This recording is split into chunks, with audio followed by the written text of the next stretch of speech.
Here we've got a question involving Hess's law, and we've been given some enthalpy formation data and the enthalpy change for this reaction here, and we have to work out the enthalpy formation of CO2.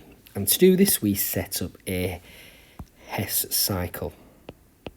So Fe2O3 plus 3CO. Again, I'm not using state symbols, I'm omitting the state symbols here just to save time. Now, I've been given enthalpy of formation data, as you can see here, so I can write a Hess cycle with the elements here. 2Fe plus 1.5 O2 plus 3 carbons, and the arrows are going to go up from the elements. Now, I've been given this value here of minus 19 kilojoules per mole. This has been given here in the question. We've been given the enthalpy of formation of iron oxide, which is minus 822, and the enthalpy of formation of carbon monoxide, which you can see there is minus 111. But of course, we've got 3 of them, so it's 3 times minus 111. Now, when I work this out, when I add these together, I get an answer of minus 1155.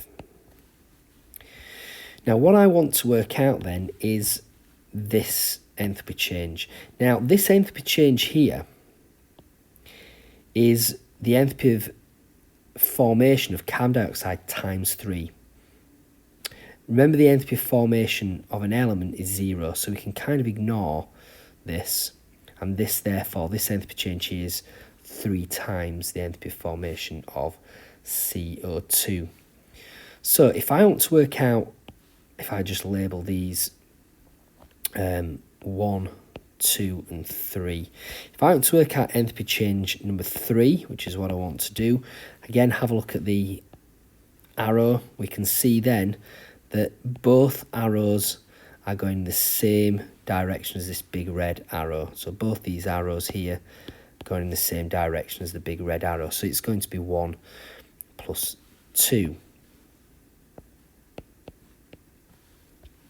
So what we've got then is, if that's the case, we've got minus 19 plus minus 1155. And that gives us an answer of minus 1174. But remember that this here is the enthalpy change for 3 carbon dioxides forming. And we want the enthalpy formation, by definition, is when 1 mole of a compound is formed from their elements in their standard states under standard conditions. So what I need to do now is I need to divide this by 3, and that gives me minus 391 kilojoules per mole to 3 significant figures. That's my answer.